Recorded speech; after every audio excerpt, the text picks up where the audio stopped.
할렐루야. 벌써 이렇게 이은성 교수님과의 만남이 세 번째 시간이 되었습니다. 제가 이제 부흥운동사를 오늘 주제가 복음으로 살아가는 영적 대각성이라는 주제입니다.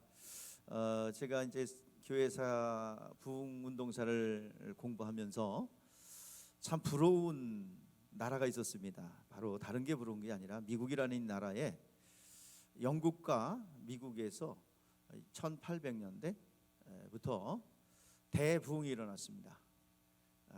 뉴욕, 보스턴, 워싱턴을 중심으로 또 영국은 웨일즈를 중심으로 대부흥이 교차적으로 영국에서 또 미국에서 그래서 그 운동들이 100년 동안 지속되었고 미국의 바이플 벨트라는 어떤 신앙의 요지가 이렇게 형성돼 있어서 오늘날까지도 그 100년 동안의 부흥이 견고하게 미국이라는 나라를 지탱하고 있고 참 잘 삽니다.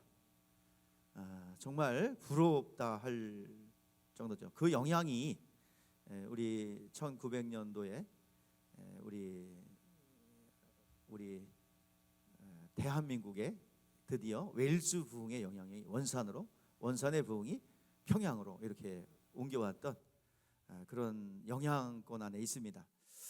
다시 한번 이 부흥운동이 무브먼트로 끝날 게 아니라 우리가 기도했듯이 이곳이 부흥의 중심지가 되어서 역사는 돌고 돈다고 하지요. 오늘 강의를 통해서 우리가 다시 뜨거운 마음으로 다시 한번 부흥을 꿈꾸고 다시 한번 이곳에서 부흥이 일어나도록 영적 대각선운동이 우리 가운데 일어났으면 좋겠습니다.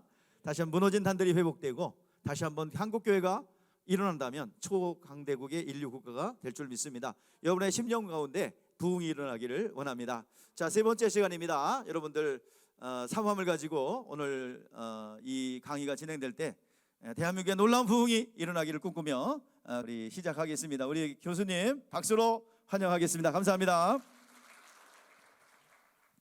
예, 벌써 2022년이 돼서 두 번째 주일입니다. 이렇게 오늘 또 열린 비본교 성도님들 만나게 돼서 반갑고 정말 주님의 은혜가 풍성한 올 한 해가 되시기를 소망합니다. 예, 자, 오늘 우리 말씀 한 구절 보고 시작을 하겠습니다. 요한복음 14장 12절부터 14절까지 말씀입니다. 요한복음 14장 12절에서 14절까지 말씀을 우리 같이 합독을 하시겠습니다.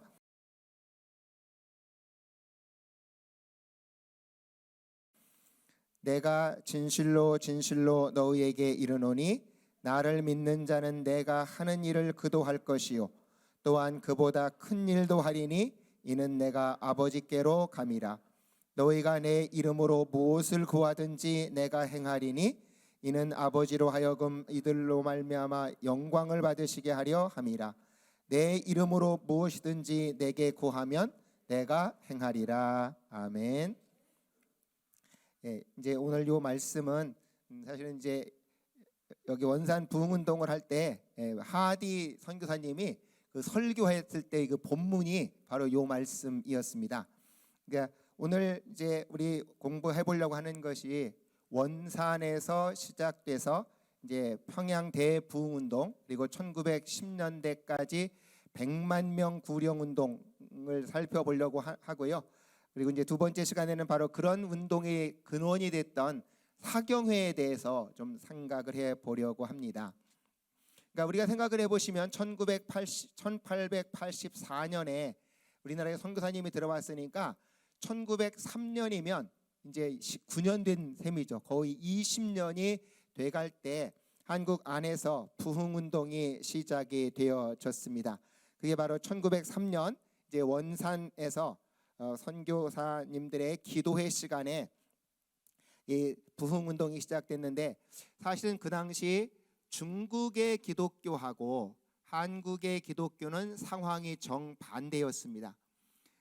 중국에서는 그 이전부터 서양 사람들이 와서 복음을 전했었는데 결국 중국에 들어올 때는 서양의 기독교가 들어오면서 어떻게 보면 제국주의 침략의 앞잡이 역할을 한 측면이 많이 있다는 거죠. 여러분이 기억을 해보시면 영국에서 일어났던 그 유명한 아편 전쟁 뭐 이런 걸 통해서 침략을 해 들어오는데 그 앞에 누가 왔는가 하니까 선교사들이 들어왔어요.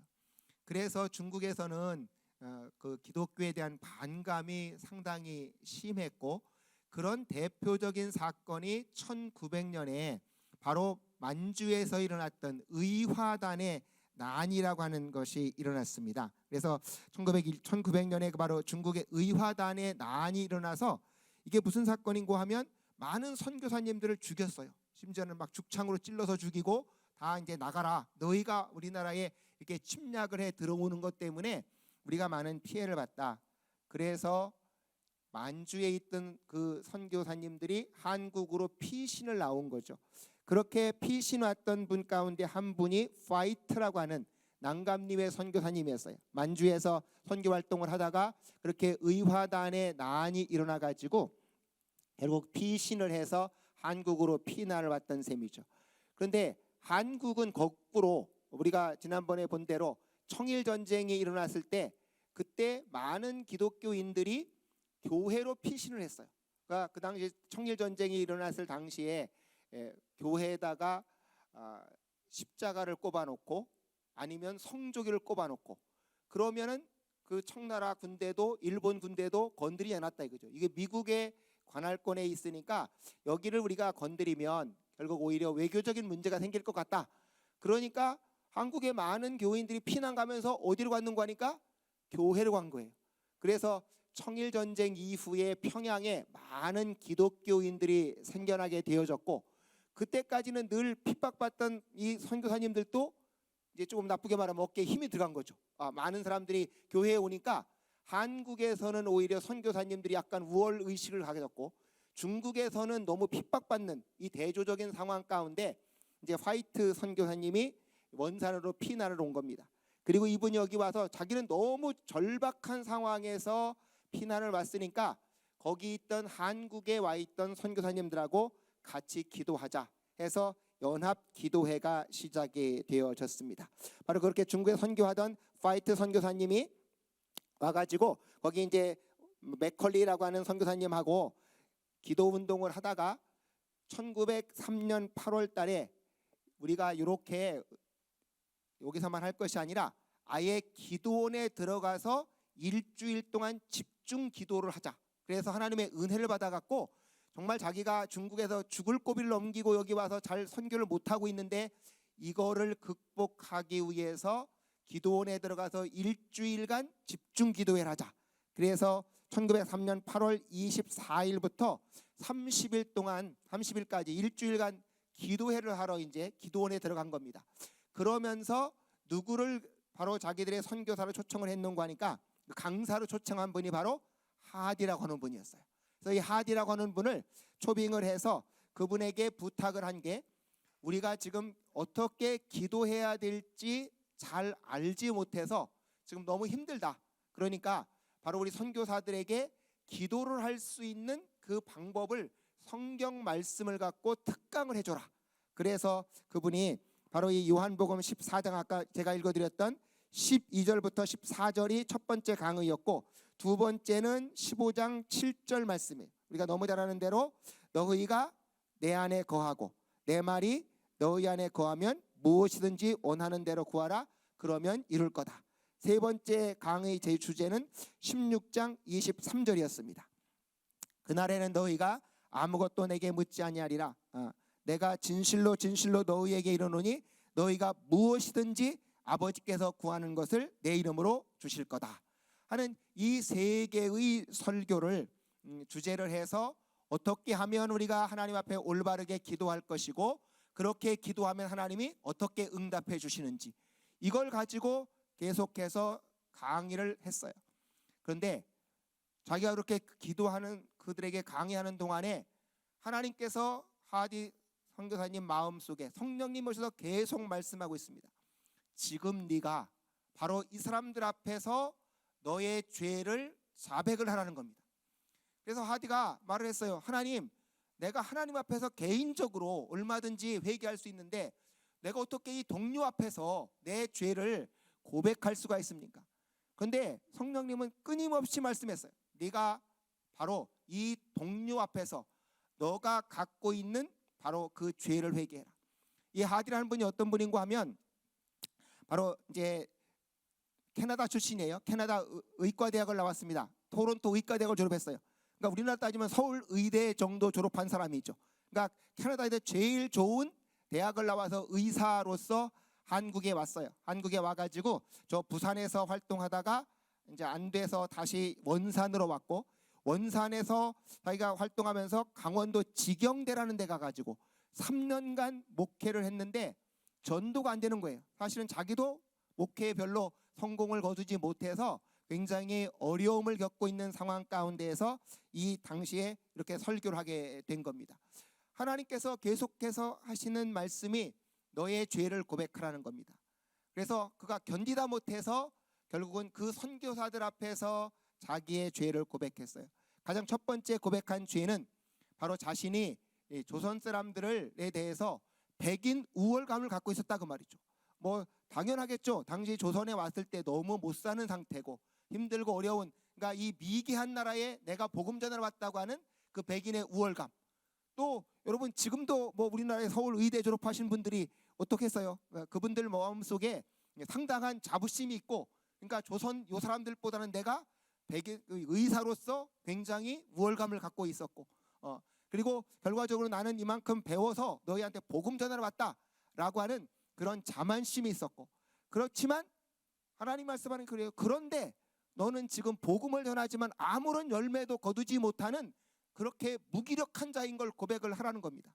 그래서 자기가 할 수 없이 그걸 다 고백했어요. 여러분, 내가 지금까지 조선에 와서 의사로서 복음을 전했지만 지금 특별히 이 강원도 직영대라는 데 가서 3년간 복음을 전했는데 내가 한 사람도 구원을 하지 못했고, 가서 매일 가서 전도는 하지만 열매를 거두지 못했다. 그래서 내가 지금까지 백인의 우월감을 갖고 있었고 의사라고 하는 자부심이 있었고, 그리고 내가 복음을 전하러 주려왔다라고 하는 그런 우월감은 있었지만 아무런 열매를 거두지 못하는 그런 무기력한 사람이다 라고 하는 거를 그 사람들 앞에서 회개를 했어요. 그랬더니 거기 있는 선교사님들이 다 똑같이 울면서 회개하는 거예요. 나도 똑같은 심정이었다. 그래서 이제 하디는 자기만 그런 줄 알았는데 거기 있는 선교사들이 다 똑같이 회개를 한 것이죠.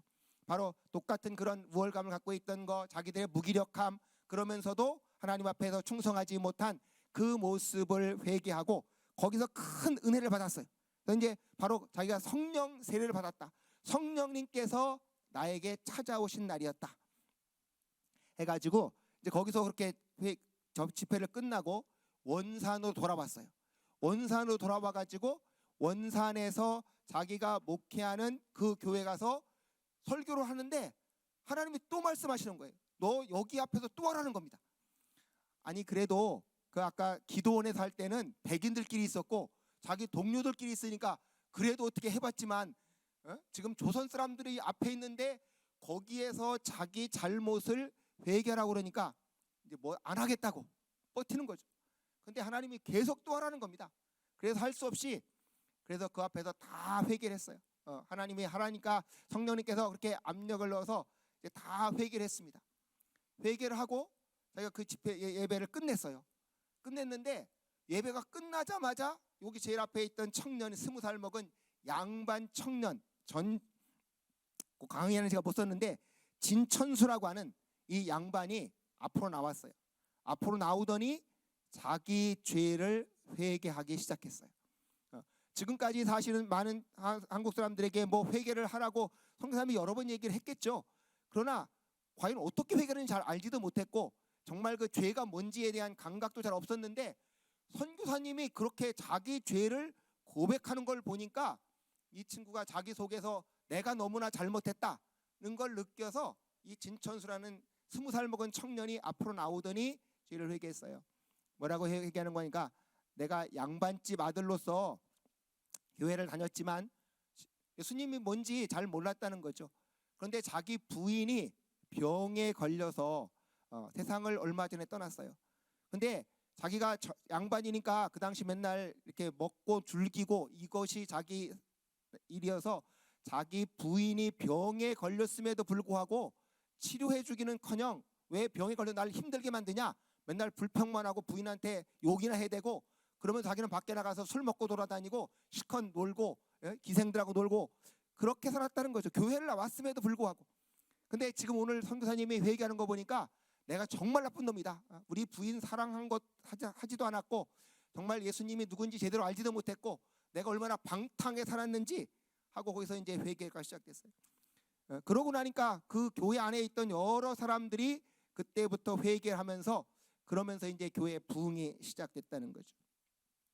그러면서 거기에 또 하나 유명한 윤승근이라고 하는 한 청년이 또 회개를 했는데 그 강의에는 지금 못 해놨습니다.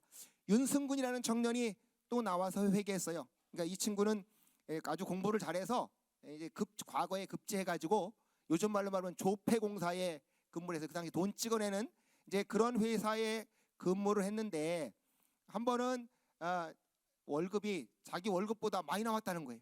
많이 나왔는데 그냥 국가에서 주니까 내가 도둑질한 것도 아니고 그냥 받아 썼다는 것이죠. 자기 월급보다 거의 배가 나왔는데 그냥 그 돈을 갖고 썼다는 겁니다. 그리고 또 이제 자기가 이렇게 선교사님들하고 관계를 맺으면서 선교사님들이 이제 그 당시 이렇게 양반집 집안 출신이고 공무원도 하고 그러니까 성경책을 보급하라고 그걸 권서인이라고 그랬어요. 그 당시 성경책이 나오면 사람들에게서 성경책 사라고 판매하는 사람들을 책을 사라고 권하는 사람이다. 그래서 이제 권서인이라고 했고 그렇게 성경책을 판매하면 이제 그들의 수고한 거에 대해서 일정한 금액을 줬다는 거죠. 그런데 그때 바로 그렇게 그 권서인으로 일하면서 7달러를 자기가 더 받아서 그냥 써버렸다는 겁니다. 지금까지 그런 걸 하면서 자기가 잘못됐다는 생각이 하나도 없이 살았는데 오늘 선교사님이 회개하는 거 보니까 내가 이거 다 잘못된 거다. 그래서 선교사님한테 그 돈을 다 가져왔어요. 내가 그 아까처럼 권서인으로 7불을 잘못 확복을 했는데 이걸 내가 회개하고 다 갚습니다. 그리고 국가에 대해서는 이 4불은 내가 선교사님한테 줄 테니까 국가에다가 가난한 사람들을 도와주도록 기탁을 하십시오. 해서 이렇게 그때부터 기독교인들이 회개라는 게 정말 뭔지 직접 본 거죠. 지금까지 말로만 회개라고 해도 아무도 회개를 안 했는데 하나님께서 이 하디 선교사를 제일 먼저 회개를 하게 시키면서 결과적으로 그 교회 안에서 이렇게 회개 운동이 일어났습니다. 근데 더 놀라운 건 이 하디 선교사가 그때 그렇게 성령 체험을 하고 난 다음에 그 다음부터 가서 말씀을 전하면 이제 말씀이 열매를 맺기 시작했다는 거죠. 하디 선교사가 너무 가슴 아팠던 게 자기가 3년간이나 가서 전도를 했지만 아무런 열매를 거두지 못했던 그 지경대 교회가 너무나 가슴이 아팠어요. 3년간 동안 열심히 했는데 아무도 예수를 안 믿고 열매가 없는 거예요. 그런데 이제 그때 그렇게 은혜를 체험하고 나니까 거기를 가야겠다는 생각이 들어간 거예요. 내가 그 3년간 열매를 맺지 못했던 지경대 교회를 가야 되겠다. 거기를 가서 다시 복음을 전했는데 그때부터 그 동네에도 부흥이 일어났다는 거죠. 그 하디 선교사가 자기가 그렇게 죄를 회개하고 성령 충만을 받고 가서 말씀을 전하니까 이제 사람들이 회개하고 예수 믿기 시작하는 거예요. 그래서 바로 그 지경대 교회 안에 이제 교회가 이렇게 생겨나기 시작을 했습니다. 그래서 이렇게 해서 자기가 부흥 운동을 시작되면서 바로 그 중국에 와 있던 선교사 분을 한 번 더 초청했어요. 그게 바로 스칸디나비아 반도에서 왔던 알리앙 선교회 소속의 프란슨이라는 선교사님이 있었는데 이 프란슨이라고 하는 선교사님을 이제 원산으로 초빙을 해서 원산 지역에 있는 모든 목사님들을 모아놓고 거기서 집회를 했어요. 바로 이분의 목표는 그거였어요. 이 프란슨의 표를 찾아보니까 이렇게 했습니다. 위로부터 임하실 때까지 앞으로 가라. Forward until upward 그랬어요. 그러니까 하늘을 바라보라는 거예요. 하늘을 바라보면서 계속해서 앞으로 전진해 나가면 하나님께서 은혜를 주셔가지고 전 세계로 가서 복음을 전할 수 있도록. 그러니까 위를 바라보는데 위에서부터 능력이 임하면 앞으로 계속 나가기 위해서 forward until upward 해서 바로 위를 바라보아서 거기서 능력을 받아서 전 세계로 나가자 하는 그런 캐치프레이즈를 갖고 전 세계 복음화 운동을 하던 분인데 그분이 거기 와서 집회하는 가운데에 카나다 장로교회 럽선 교사도 은혜를 받았고 이제 한국 사람들도 거기서 성령 체험을 하게 된 거죠. 거기서 바로 장로교회 전계은이라든지 감리교회 정춘수, 나중에 이 정춘수라고 하는 분은 감리교 감독까지 했던 이제 아주 유명한 분입니다. 그래서 이런 분들도 거기서 이제 다 은혜를 받게 되어졌어요.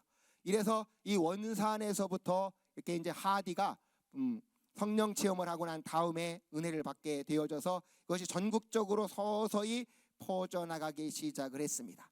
그래서 이분은 이제 1904년도에 자기네 나라에 안식년을 가게 되어졌고요. 그 다음에도 계속해서 부흥운동이 일어나서 이분이 1905년도에 귀국한 다음에 이제 평양에서부터 다시 부흥운동이 일어나기 시작을 했습니다. 그래서 이제 하디가 다니면서 전도 계속해서 말씀을 전하면 지금으로 말하면 아까 말했다시피 부흥회가 그 당시는 사경회라고 그랬어요. 사경회. 아마 여기 조금 나이가 많으신 분들은 60년대 70년대 부흥회 생각해 보시면 월요일 아침부터 시작해서 금요일 날까지 계속 성경 공부하시는 거였어요. 성경 공부하시고 이렇게 말씀 가르치는 거를 사경회라고 그랬는데 이분이 다니시면서 그렇게 해서 평양, 목포 전국적으로 부흥운동이 일어나기 시작을 했습니다. 그러는 가운데요, 평양에 있던 장로교 선교사들이, 평양에는 주로 장로교 선교사님이 있었는데 이분들이 8월 달에 하디를 강사로 초빙을 해서 거기서 이제 부흥의 그 경험을 나누기 시작했어요.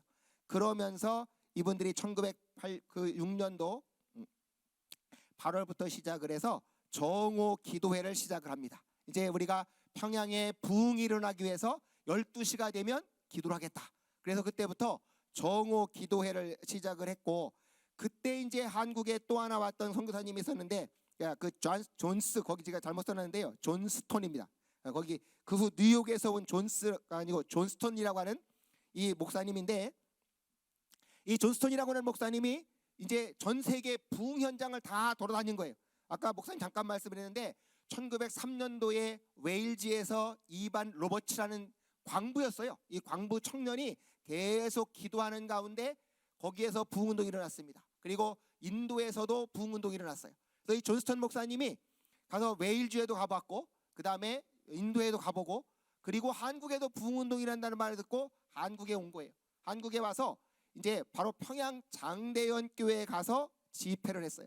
근데 이제 우리가 요즘도 그 주여 삼창하고 기도하는 것이 한국 교회 얼마 전까지만 해도 많이 했는데, 그렇게 바로 그 통성 기도를 누가 시작했는가 하니까 이 존스톤이라는 선교사님 목사님이 와서 처음으로 했어요.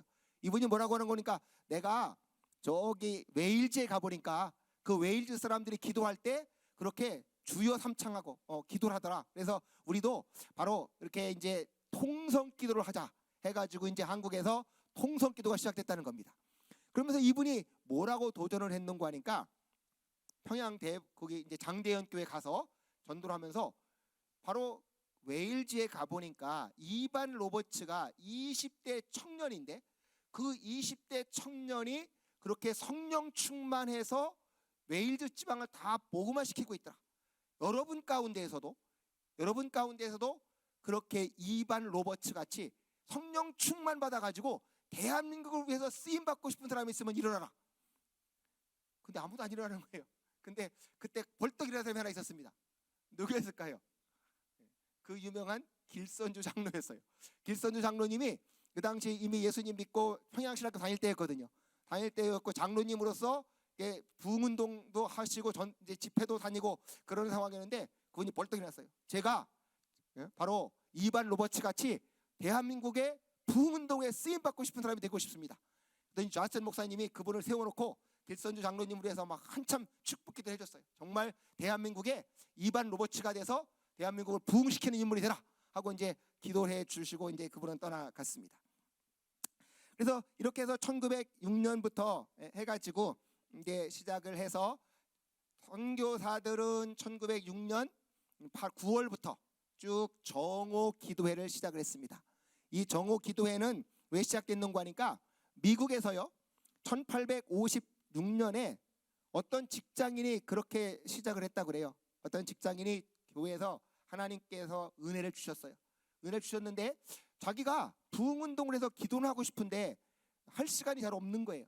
그래서 하나님께 기도하기로 뭐라고 했는가 하니까, 제가 우리 직장 옆에 있는 교회에 가서 저 혼자 일단 기도하겠습니다. 점심시간에 바로 여기 직장인들이 모여서 기도하는 역사가 일어나게 해주십시오 라고 해서 기도를 했는데 첫날은 자기 혼자 했다는 거예요. 근데 그 다음 주에는 사람들이 몇 명이 모여서 해가지고 이게 알려지면서 미국 전역에서 정오 기도회가 시작돼가지고 1856년부터 1859년까지 3년간 했는데요. 회심자가 200만 명이 나왔다 그런 겁니다. 그러니까 미국의 그 놀라운 역사에 정말 하나님이 역사하는 거겠죠. 아니 아무 이것도 없는 직장인이 그냥 자기 직장 사무실에 가서 하나님 누가 직장에 여기 12시에 와가지고 그 12시 1시간밖에 없는 식사 시간에 같이 부흥을 위해서 우리가 기도하겠습니다. 근데 그렇게 한 사람 두 사람씩 모이는 게 거기 사람 여러 명 모였고 그게 신문에 알려지고 그래서 미국의 전역에 퍼지고 그래서 그 부흥 운동을 통해 갖고 200만 명이 구원을 받았다는 거죠. 그러니까 선교사님들도 야 대한민국에도 이런 부흥 운동이 일어나기 위해서 우리도 정오 기도하자. 그래가지고 바로 1806년도 9월부터 시작을 해서 정오 기도회를 하기 시작을 했다는 겁니다. 이렇게 해가지고 했는데 아까처럼 그럼 이때 부흥운동을 주도했던 사람이 누구냐? 바로 아까처럼 난감리회 선교사님들이었어요. 그럼 이 난감리회 선교사님들은 어떻게 부흥운동에 많이 가담하게 됐을까 하는 건데 바로 감리교를 만드신 분이 누구죠?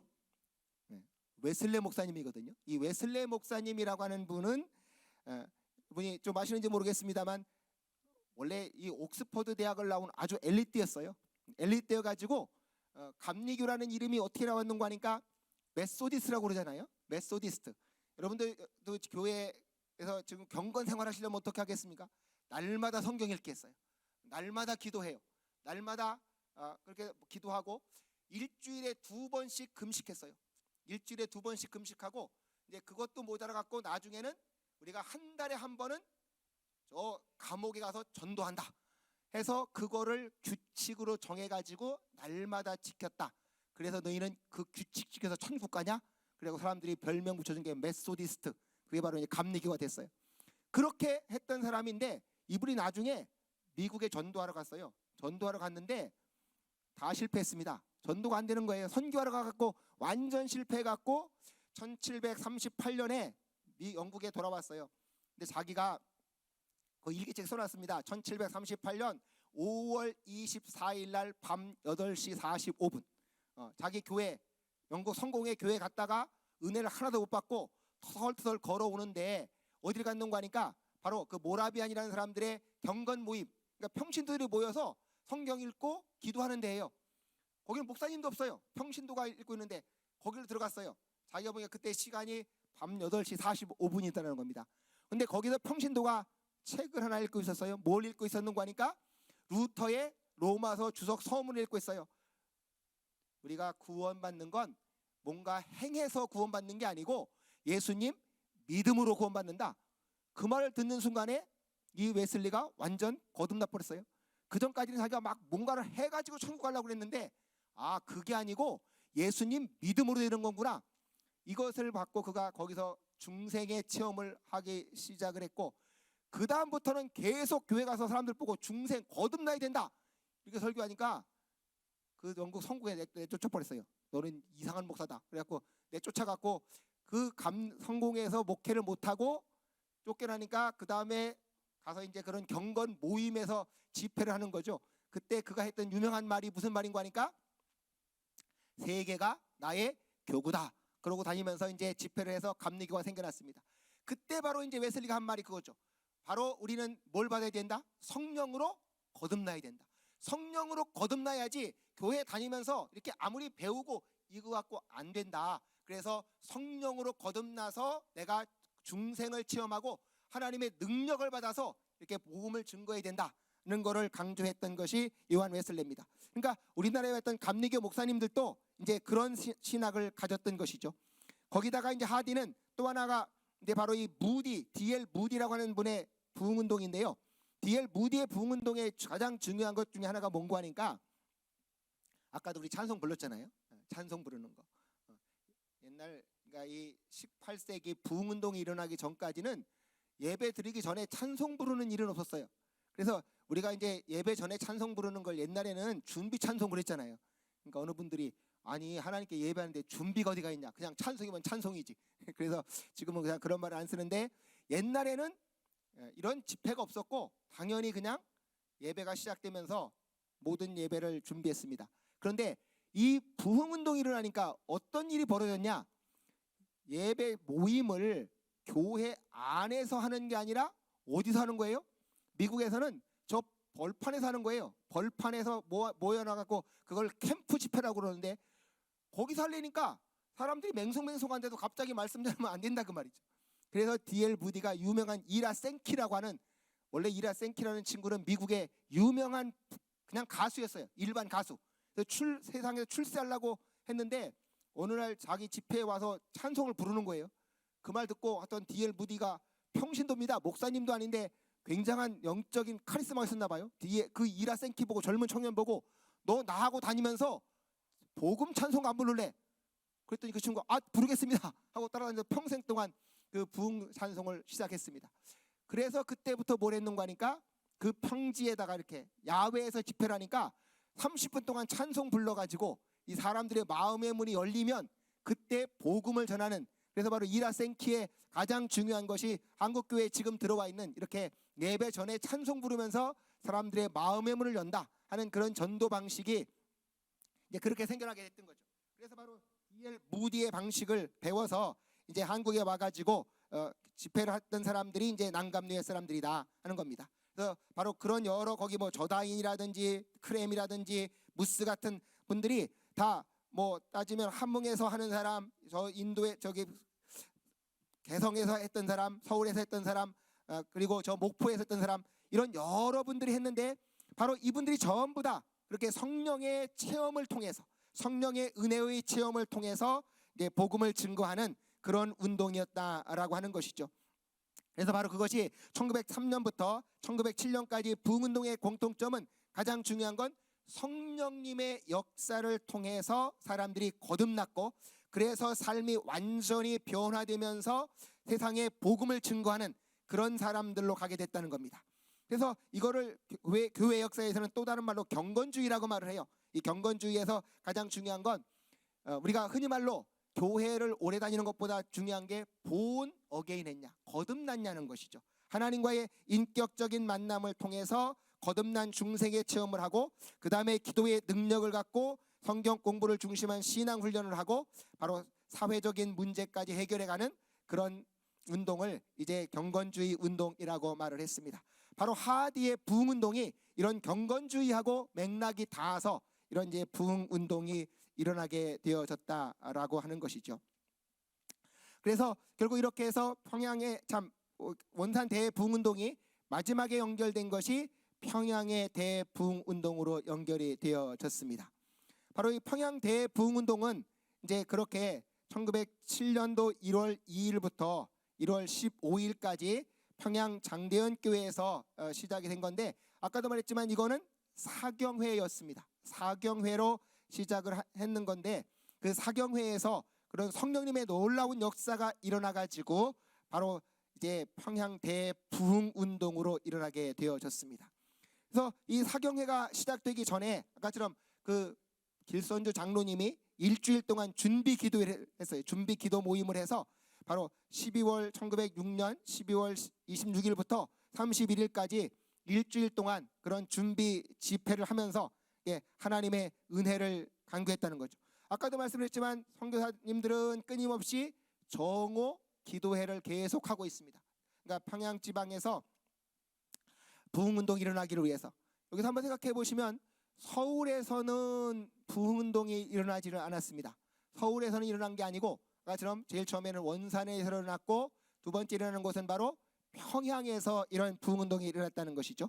근데 이런 평양에서의 대부흥운동이 일어나는 데 있어서는 바로 그 평양이 그 당시 장로교 선교사들이 많이 모여 있었고, 그분들이 9월부터 끊임없이 정오 기도회를 준비를 했고, 그리고 그 집회 일주일 전에는 길선주 장로, 아까 이제 9월 달에 존 스톤이라는 그 목사님이 와가지고 정말 대한민국의 이반 로버츠가 돼서 부흥운동을 이끌어갈 인물이 누구냐 할 때 용감하게 제가 하겠습니다 하고 나섰던 인물이 바로 이제 길선주 장로님인데, 원래 길선주 장로님이라는 분은 선교, 밤에 새벽 4시만 되면 물 떠놓고 하나님께 비는 그 선교인가 뭔가 하는 그거에 심취했던 사람이에요. 그러다가 결국은 1900년대에 자기 친구인 김종섭이라는 사람이 예수님을 전해줘가지고 그 예수님을 만나고 나서 이제 기독교인으로 완전히 이제 개종을 했던 사람이 있죠. 나중에는 너무나 겨우 그 막 찬물로 이렇게 자기 몸에 끼얹고 이래가지고요, 눈에 충격이 와서 나중에는 눈이 멀어서 거의 사람들이 그렇게 손을 끌고 다녀야 걸어 다닐 정도로 그렇게 눈은 점점 멀어가는데, 그런데 영력은 점점 강해져 가지고 한국 교회 가장 유명한 부흥사였고, 여러분이 이 길선주라고 하는 분 생각을 해보시면 나중에는 저기 3.1운동 때 가담했다가 감옥에 가서 3년 정도 있었는데요, 그때 요한계시록을 1만 번을 읽었대요. 그래서 요한복음을 완전히 요한계시록을 암송해 가지고 이분은 설교가 그때 이후부터는 요한계시록 갖고 말세론을 계속 강조했고, 나중엔 책도 말세론이라는 책을 썼던 유명한 분입니다. 근데 이때는 하여튼간 아직은 장로님이죠. 평양신학교를 다니는 신학생이에요. 장로님으로서 그렇게 일주일 동안 이 부흥운동을 참 준비 기도회를 하게 시작을 했습니다. 그래서 이 사경회라고 하는 것이 이제 평안도 사람들을 다 모아가지고 그 사경회를 1월 2일부터 열어서 이제 1월 6일 날 저녁부터 집회를 시작을 했다고 합니다. 낮에는 성경 공부하고 저녁에는 부흥회를 하는데 첫날에 1,500명이 모였어요. 아마 여러분이 지도 교회 저기 인터넷 들어가셔갖고 장대현 교회 한번 쳐보십시오. 쳐보시면 옛날 교회 모습이 뜨는데, 지난 시간에 제가 말씀드렸지만 남자 여자가 이렇게 마주보고 앉을 수가 없으니까 어떻게 지었다고 그랬죠? 기역자형 교회로 지었거든요. 그런데 바로 그 대표적인 교회가 그 당시 기역자 교회, 바로 이 장대현 교회였습니다. 여러분 인터넷에 이렇게 쳐보시면 지금도 다 산이 뜨더라고요. 그래서 바로 거기서 저기 1,500명, 2,000명이 모여서 이제 그 그러니까 사경회, 낮에는 성경 공부하고 밤에는 부흥회를 하는 이런 집회가 시작이 되어졌습니다. 근데 1월 12일 날 밤에 1월 12일 날 밤에 블레어라고 하는 선교사님이 이제 말씀을 전하면서, 그 당시에도 아직도 외국인들하고 한국인들 사이에 여러 가지 갈등이 많이 있었던 것 같아요. 아까 이제 원산에서는 그렇게 하대 선교사가 회개하고 어느 정도 뭐가 이루어졌지만 뭐 모든 사람들이 다 그렇게 체험한 것이 아니기 때문에 아무래도 그 선교사님들 그 태도 가운데에는 한국인들을 약간은 이렇게 뭐 하는 그런 느낌, 그러다 보니까 한국 사람들하고 갈등이 있는 이제 그런 것이 있었던 것 같습니다. 그래서 1월 12일 밤에 블레어라고 하는 그 선교사님이 한국인 사이의 그런 갈등과 반목을 우리가 깨야 된다 해서 고백을 하면서 회개를 해갖고 성령의 강력한 역사가 일어났다는 것이죠. 그런데 거기 보면 1월 13일 날 저녁은 모든 사람들이 너무나 기대를 하고 있는 거예요. 이제 아까 말했다시피 1월 12일, 13, 14, 15일이면 끝나는데 12일까지 부흥운동은 일어나지만 뭔가 자기들이 생각하는 큰 역사가 일어나지 않는 너무나 답답한 상황이었습니다. 근데 13일 날 저녁은 바로 그날이 주일날 저녁이에요. 그 당시 그날이 주일날 저녁이어갖고 사람들이 그렇게 기대를 하고 열심히 기도하고 찬송하고 은혜를 사모하는데, 어떤 성경이 써놨어요. 이 천정에 노천정이 딱 가로막은 것 같이 아무런 역사도 일어나지 않더라는 거죠. 정말 하나님이 무슨 큰 역사를 일으킬 것을 기대하면서 그렇게 준비하고 모든 걸 다 해서 왔는데, 은혜 마지막 날 정말 주일날 저녁에 뭔가 일어나야만 될 것 같은데 아무것도 일어나지 않더라는 겁니다. 그래서 꽉 막혀가지고 정말 천정에 노쇠가 막고 있는 것 같이 은혜가 임하지 않았다는 거죠. 그래서 14일 날 정오 기도회 시간에 선교사들이 그렇게 간절히 기도했고, 그날 저녁에 이제 헌트 선교사님이 설교를 했어요. 근데 그날 저녁에 바로 길선주 장로가 여기 앞에 앉아 있는데, 성령님이 끊임없이 너가 회개해라, 네가 회개하라, 네가 회개하라는 겁니다. 길선 장로 아까 말하다시피 그 당시 그 장대현 교회의 장로님이시고 전국에 지금 다니시면서 부흥운동을 하는 아주 유명한 장로님이신데, 하나님이 그에게 계속해서 회개하라는 거예요. 회개해라, 회개해라. 그래서 이제 이 그 집회가 다 끝나고 났을 때 길선주 장로님 앞에가 나갔습니다. 나가서 자기 죄를 회개하겠다라고 하면서 회개를 했어요. 근데 무슨 회개를 했는가 하니까 이제 길선주 장로님이 자기 친구가 있었대요. 그래요. 친구가 있는데 자기 친구가 병이 들어서 이제 세상을 떠나는 거예요. 세상을 떠나갈 때 자기 친구가 그렇게 얘기를 했습니다. 우리 부인은 뭐 그 당시 여자분들은 거의 공부를 안 했으니까 산수도 모르고 아무것도 모르니까 내 재산을 다 팔아서 현금으로 만들어 갖고 부인한테 줘라. 그래서 우리 부인이 그걸 갖고 먹고 살 수 있도록 그렇게 재산을 정리해 줘라 했는데 이 장로님 마음속에 욕심이 생겼던 모양입니다. 욕심이 생겨가지고 그 부인은 아무것도 모르니까 그 재산을 파는 것 중에 그 당시로는 100달러면 굉장히 큰 돈인 것 같아요. 얼마 제가 계산 안 해봤습니다만 100달러를 자기가 착복을 했다는 거죠. 근데 하나님께서 그걸 계속해서 길선주 장로님에게 회개하는 거예요. 할 수 없이 그가 나가서 그걸 다 회개했어요. 회개하고 이제 집회가 끝나고 나서 사람들 모두 다 집에 가라고 그랬습니다. 그랬는데 거기에 600명 이상의 사람이 남아갖고 그날 저녁 그때부터 새벽 4시까지 사람들이 다 회개하기 시작하는 거예요. 여기에 남아있는 사람들이 나와서 다 서로가 회개를 하기 시작하는 겁니다. 어떤 사람은 아까처럼 청일전쟁이 일어나서 피난 갈 때 뭐 우리가 남부 여대라고 그러잖아요. 머리다 뭐 잔뜩 이고 하는데 애는 여기 뒤에서 막 달랑달랑해서 갈 수도 없어갖고 자기 애를 갖다 버리고 도망갔다는 사람, 뭐 했다는 사람. 그래서 자기가 지금까지 남의 물건을 훔친 사람, 뭐 자기가 간음한 사람, 죄, 그래서 막 그렇게 죄를 회개하기 시작을 했습니다. 그런 소문이 퍼지니까 그 다음 날은 여기 어떤 경찰이 왔대요. 야, 저기 평양 장대교회 가면 거기 다 죄를 회개한다니까 그놈들 잡아다가 내가 특진해야 되겠다. 근데 자기가 와서 거기 와서 회개했답니다. 거기 와서 듣다 보니까 자기는 서랍빈 더 많이 했겠죠. 경찰 하면서 남의 뭐 한 거. 그래서 그렇게 회개하면서 바로 그날부터 이제 그 평양 시내 안에 회개 운동이 일어났어요. 거기에 그 가장 유명한 사람 가운데 하나는 김찬성의 고백이라는 그 책이 있어요. 읽어보니까 이 김찬성이라는 친구가 양반집 집안이었는데 자기 부인이 자꾸 기독교인들 집회가 열리니까 그 집회에 가겠다는 거예요. 그러니까 이 양반집에서 어디 고르는 데 가냐, 가지 마라. 근데 자꾸 부인이 가겠다. 그러니까 화가 나니까 이 자기가 잡아갖고 그 다림이가 있잖아요. 다림이 이렇게 그 다리미로 자기 부인을 때려버렸어요. 그때 이 부인이 막 맞고는 졸도에서 넘어졌는데 죽은 줄 알고 자기는 이제 죽은 줄 알고 도망을 가버린 겁니다. 그래서 도망을 가가지고 광산에 맨날 피해 다니면서 광분으로 타면서 숨어 사는 거예요. 근데 자기 부인은 그때 졸도했다가 깨어났어요. 깨어나서 이제 살아갖고 예수님을 믿어서. 근데 이 김찬성이라는 사람도 결국 그렇게 하다가 예수님을 믿게 됐고 거기 회개하는 데 와갖고 김찬성이 나와서 회개했어요. 내가 우리 부인을 그때 때려갖고 죽여갖고 내가 살인자다. 내가 살인의 죄를 고백합니다. 그때 거기 부인이 앉았다가 할렐루야 하고 자기 부인을 만났어요. 그게 그 유명한 찬성의 고백이라는 소설이 진짜 그 책 기록이 있어요. 그게 뭐 꾸며낸 얘기가 아니고 그때 실화로 이제 그럴 정도로 사람들이 다 자기 죄를 다 회개하는 역사가 일어나게 되어진 거죠.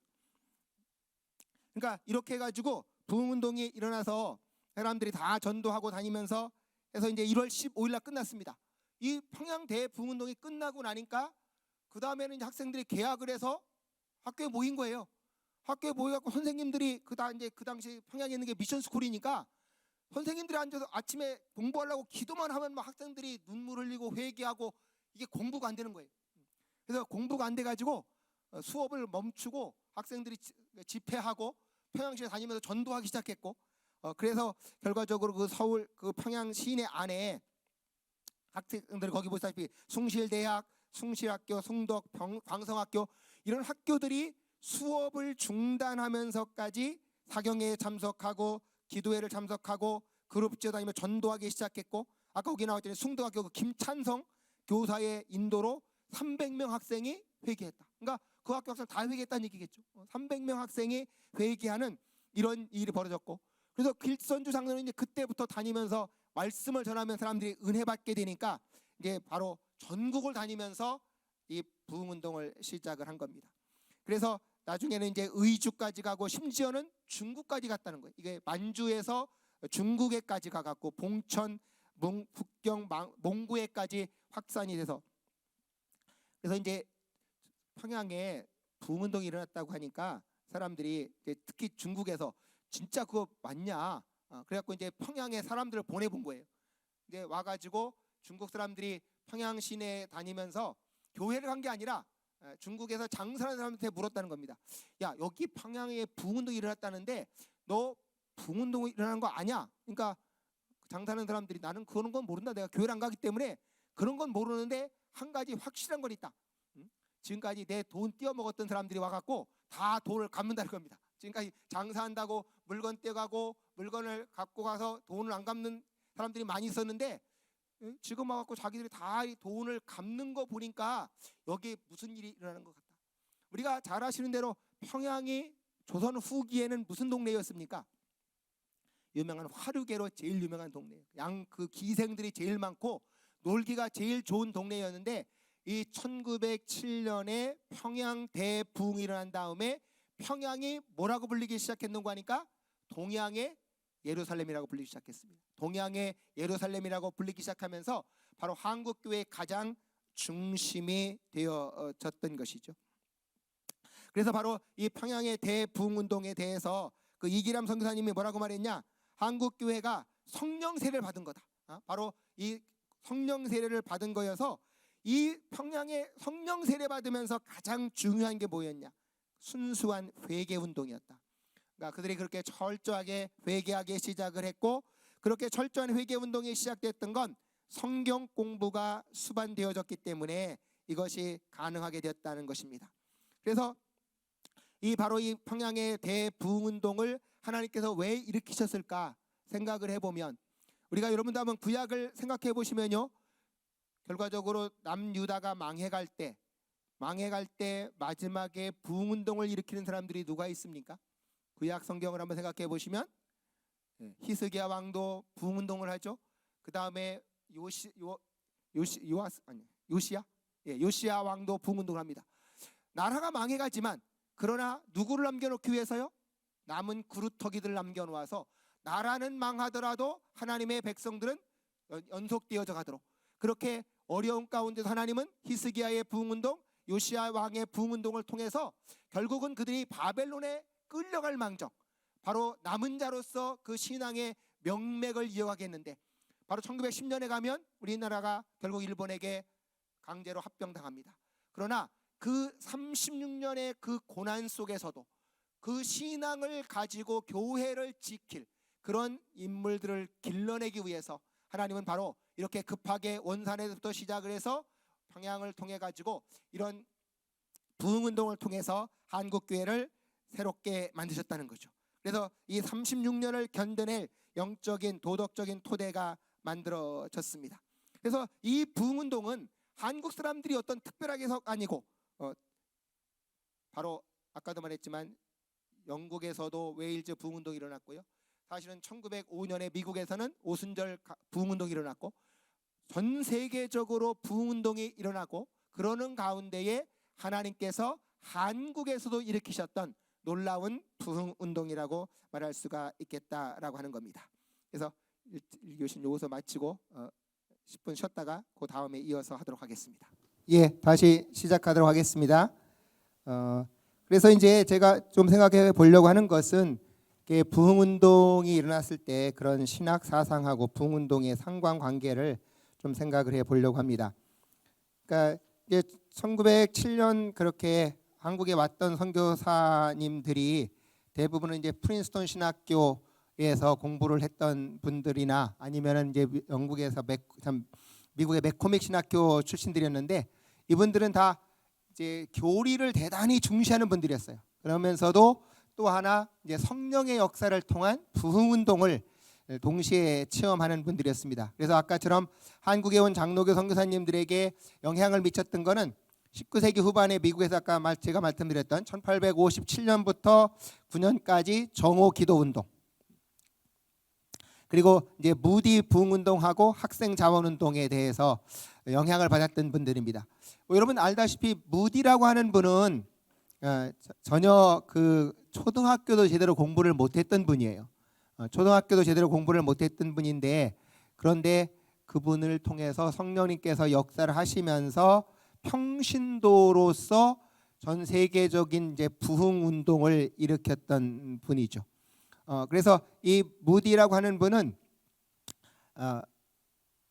공부는 못했지만 하나님이 기억력은 참 비상하게 주셨던 것 같아요. 그래서 성경 말씀을 읽으면 그 남에게 들어도 거의 잊지 않고 그를 기억할 정도로, 그러면서 그렇게 성경 말씀을 많이 공부를 했고, 그러면서 모든 전국에 다니면서 부흥 운동을 일으켰습니다. 그리고 나서 한 거는 제가 지난번에도 한번 말씀드렸겠지만 미국에서 무디가 제일 유명했고, 영국에서는 스펄전이라고 하는 목사님이 그렇게 유명했어요. 스펄전 목사님이 영국에서 19세기 말에 부흥 운동을 해서 영국에서 지었던 유명한 교회가 태버네클 교회, 그 장막 교회라고 하는 건데, 지금도 가보면 아주 굉장히 큰 교회고 6,000명 이상을 수용할 수 있는 아주 큰 교회입니다. 그러니까 그때 그분이 그 철로 역정을 100번 이상 읽었다고 그래요. 어릴 때부터. 그래서 그렇게 설교를 아주 잘했고, 많은 분들이 와서, 여러분 지금도 아마 우리나라에도 6,000석짜리 교회 많지 않을 것 같은데 19세기 말에 그럴 정도로 해서 영국의 유명한 사람 신사들은 다 그 교회에 모인다고 할 정도로 그렇게 헌금이 많았고, 그걸 지었는데 반해서 D.L. 무디는 목사님도 아니었고 평신도였는데, 이분은 앞으로 더 많은 영향력을 미치려고 하면은 뭘 하면 좋을까? 그래서 그분이 그 무디 바이블 스쿨을 만들었어요. 그래서 지금도 무디 바이블 스쿨이 있고, 그 당시에 이미 그분은 복음을 전하려고 하면은 방송국을 세워야 되겠다. 그래서 무디 방송국을 세웠습니다. 그러니까 방송국을 세우고 신학교를 세워서 전 세계의 부흥 운동을 일으켰는데, 1881년부터 이분이 자기 동네에서요 여름 집회를 했어요.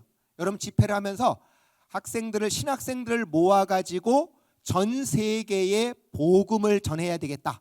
그래서 그 파이트 마운틴 집회라고 그랬는데, 거기 신학생들을 모아가지고 전 세계에 그 선교사로 파송을 했고, 그때 그분들의 심지어 표현은 한 세대 안에 전 세계를 복음화시키겠다. 그게 바로 거기 학생 자원 운동입니다. 스튜던트 볼런터리 무브먼트라고 해서 SVM이라고 해가지고 학생 자원 운동을 했어요. 그래서 무디도 인간은 전적으로 타락을 했지만 바로 성령에 의한 회심을 강조하면서 이렇게 부흥을 일으켰고요. 그래서 그분은 모든 사람들이 같이 힘을 모아서, 그러니까 초교파적으로 협력을 해야 된다. 복음을 전도하기 위해서는 이제 이런 중심을 하게 되어졌습니다. 그래서 그러면 이때 이 개혁파 부흥운동의 그 특성이 뭘까 생각을 해보시면, 바로 그 개혁파 부흥운동은 조나단 에드워즈라는 사람이 있어요. 미국에서 유명한 조나단 에드워즈라는 사람이 있는데, 이분도 성경 말씀을 가지고 설교를 하는 과정 가운데 1734년 35년에 자기 교회에서 놀라운 부흥운동이 일어났습니다. 근데 이제 이 부흥운동이 일어날 때 이런 생각이 있었어요. 부흥운동이라고 하는 것이 성령의 역사에 의해서 갑작스럽게 일어나는 것일까? 아니면 오랫동안 성경 말씀을 읽으며 준비해서 오랜 준비 후에 오냐? 근데 영국의 청교도라고 하는 사람들은 오랜 동안 준비가 있어야 된다라는 생각을 했습니다. 성경 말씀을 연구하고 기도하고 오랫동안 준비를 한 다음에, 그 다음에 성령의 역사를 통해서 참 가끔씩 사람들에게 은혜의 역사가 일어난다는 생각을 한 것이죠. 그런데 이 조나단 에드워즈가 자기 교회에서 부흥운동을 하려고 한 게 아니고, 이분은 전혀 그런 부흥운동을 할 생각을 한 것은 아니고 철저하게 성경을 연구한 분이에요. 얼마나 성경을 열심히 연구했는가 하면, 지난번에도 말했지만 마틴 로이드 존스 목사님이라고 하는 분이 20세기에 제일 유명한 강해 설교자잖아요. 근데 이분이 의사였는데 어느 날 자기가 이렇게 서점에 갔었대요. 서점에 갔는데 보니까 어떤 책이 하나 있어갖고 잡아서 읽었는데, 그게 바로 조나단 에드워즈의 설교집이었습니다. 그 설교집을 읽고 이분이 너무 은혜를 받아갖고 의사 그만두고 이제 신학 공부를 자기 혼자 공부해가지고 결국은 그렇게 유명한 강해 설교자가 됐어요. 근데 그분이 뭐라고 말했는가 하니까 이 지금까지 인류 역사 가운데에서 성경을 누가 가장 깊이 이해했을까? 그랬는데 그분이 표현하기를 영국의 청교도들은 여기 알프스 산맥 정도의 높이가 된다. 그러면 종교개혁자였던 루터 칼빈 같은 경우는 히말라야 산맥쯤에 된다.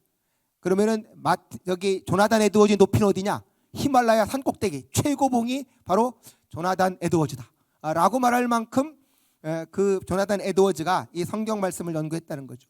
근데 그분이 조나단 에드워즈가 뭐라고 말했는가 하니까 자기가 20살 때 이런 결심을 했어요. 내가 하나님의 영광이 되는 일이면 평생 동안 중단하지 않고 하겠다. 그런데 그 하나님의 영광을 위해서 해야 될 가장 중요한 일이 뭐냐? 성경을 깊이 연구하는 거다.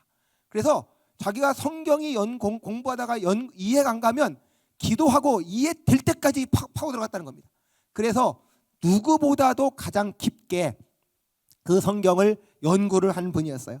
그래서 자기가 그렇게 성경을 연구하고 그리고 나서 여기서 설교를 하는 거예요. 근데 이분은 뭐 누구 말할 같이 운병가도 아니고 눈도 나빠갖고 여기서 성경 원고를 그냥 읽고 있대요. 근데 여기 밑에 있는 성도들은 그 말에 은혜를 받아서 우는 사람도 있고 지옥 설교나 막 사람들이 두려워서 벌벌 떨고 막 울부짖는 사람도 나오고 그럴 정도로 하면서 청년들이 갑자기 회심을 하는 겁니다.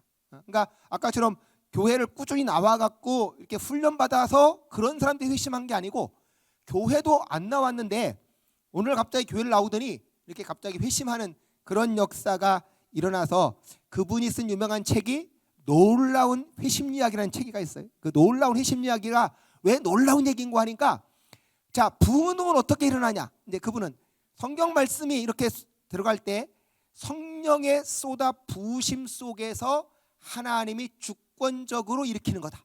하나님의 주권적인 그렇게 성령의 쏟아 부으심 속에서 사람들의 심령이 변화되는 역사가 일어나는 것을 이제 부흥이라고 봤다는 것이죠. 근데 그 전까지는 이제 청교도들은 부흥이 어떻게 일어나냐? 제일 먼저 죄를 질책한다.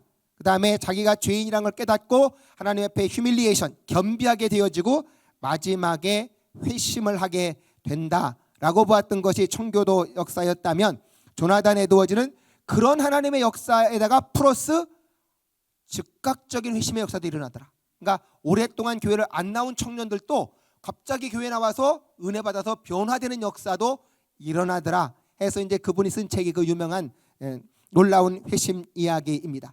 그래서 이제 조나단 에드워즈는 회심이라고 하는 이 부흥운동이라고 하는 것은 바로 성도들의 그 심령을 살피는 것, 그리고 마음의 종교다. 마음이 감동받아서 변화되는 것이다. 그래서 조나단 에드워즈는 가장 중요한 게 거듭나야 된다는 것이죠. 중생의 체험을 해야 된다.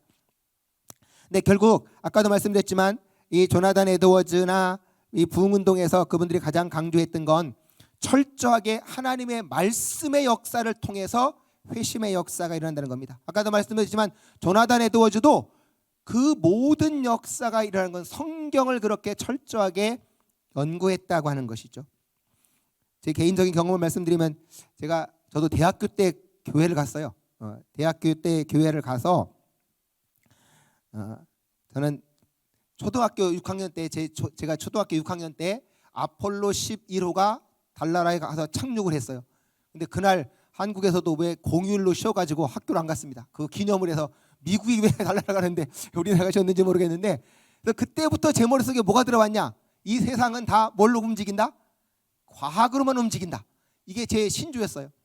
그러니까 대학교 제 작은 아버님이 아마 저를 이게 전도하려고 매일 기도하셨대요. 새벽마다 기도하셔갖고 교회를 안 갔는데 어쨌든 교회를 가게 됐어요. 갔는데 말이 안 들리겠죠.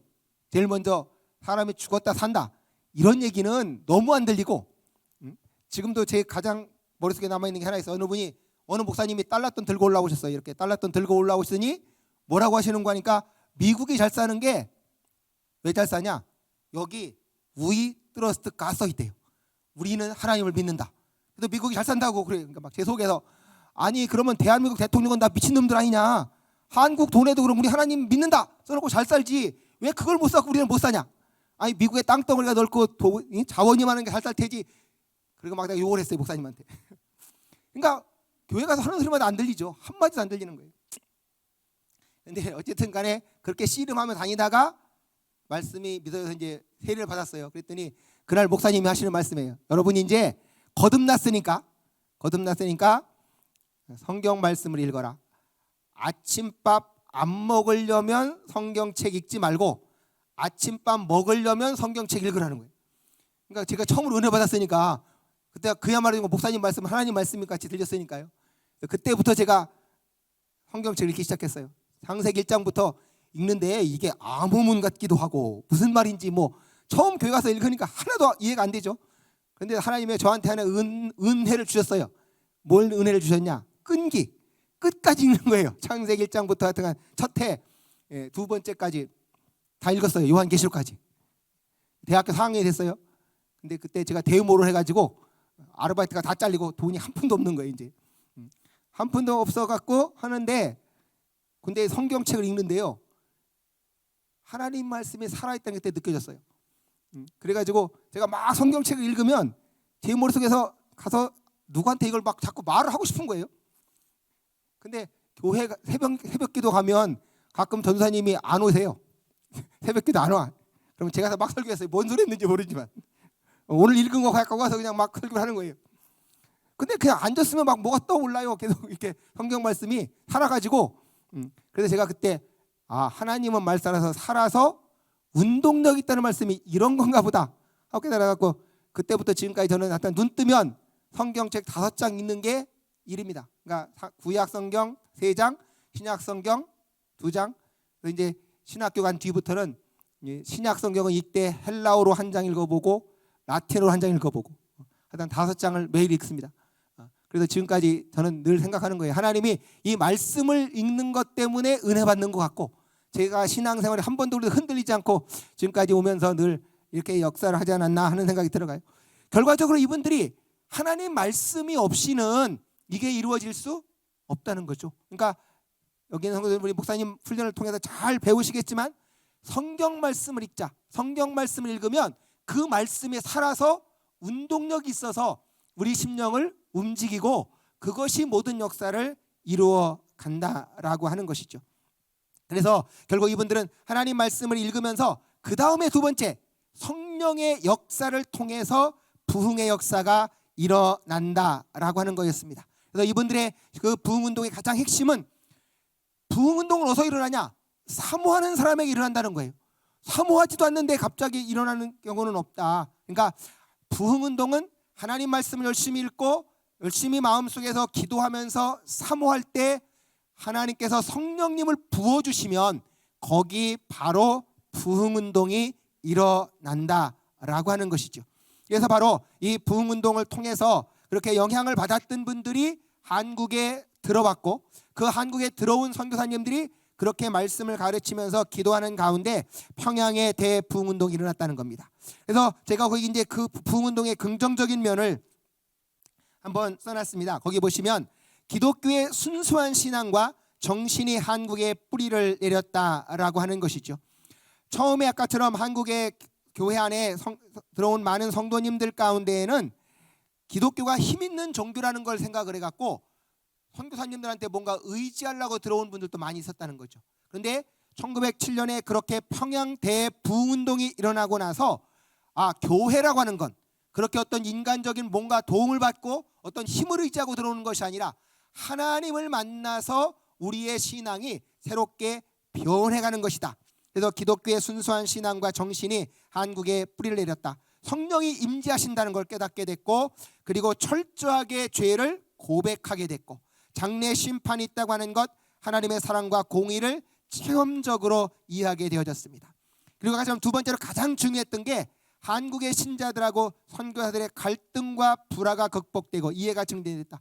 결국 백인들 속에 선교사님들이 백인들이면서 그런 백인 우월 의식 그다음에 자기들이 잘 사는 나라의 사람이라고 하는 것 이런 우월감을 갖고 있고 한국 사람들을 약간 이렇게 무시하던 이제 그런 것들이 많이 극복되어져서 서로 사랑할 수 있게 되어졌다라고 하는 것이죠. 그 다음에 여기 가장 중요한 것이 한국의 한의 도덕성 향상에 가장 크게 기여했다는 겁니다. 아까처럼 이때부터 결국 교회 들어온 사람이 뭘 끊냐? 술 끊게 되어졌고요. 담배 끊고, 그다음에 그 당시 가장 중요한 게 이제 첩을 두지 않는다는 거예요. 그 당시 양반들은 다 첩이 있었거든요. 근데 그래서 그 당시 이제 장로교회 아니 교회가 뭐라고 결정했냐? 부인이 둘 있는 사람은 교회에 들어와서 신앙생활 할 수 없다는 거예요. 그러니까 반드시 부인을 내보내라. 그래서 한국 교회 역사에 좀 슬픈 얘기가 하나 있는데 그게 뭔가 하니까 서상륜이라는 분이 있어요. 지난번에 말했지만 이 서상륜이라고 하는 분이 만주에서 자기가 이렇게 성경을 배우고 성경책 번역하고 소래교회를 개척했던 한국의 최초의 그 전도자로서 굉장히 유명한 분입니다. 근데 이분이 이제 옛날 유교를 믿는 분들은 그랬더니 아버지, 엄마, 부모님끼리 만나갖고 너 이렇게 결혼시킨다. 그래서 자기가 알지도 못하는데 부모님들끼리 결혼을 시켜버린 거예요. 그러니까 누네 집 딸하고 결혼한다. 근데 자기는 만나본 적도 없는 상태에서 결혼이 돼버린 거예요. 근데 자기가 신앙생활 하고 나서 결혼은 그렇게 하는 게 아니다. 내가 주체적으로 선택해야 된다. 그래서 이분이 그 원래 부인하고 안 살고 자기 부인을 진짜 신앙을 갖고 만나서 사는 거예요. 그렇지만 자기 부인한테 생활비는 다 대줬어요. 그럼에도 불구하고 교회에서는 부인이 둘이다. 그래서 장로님이 될 수가 없었습니다.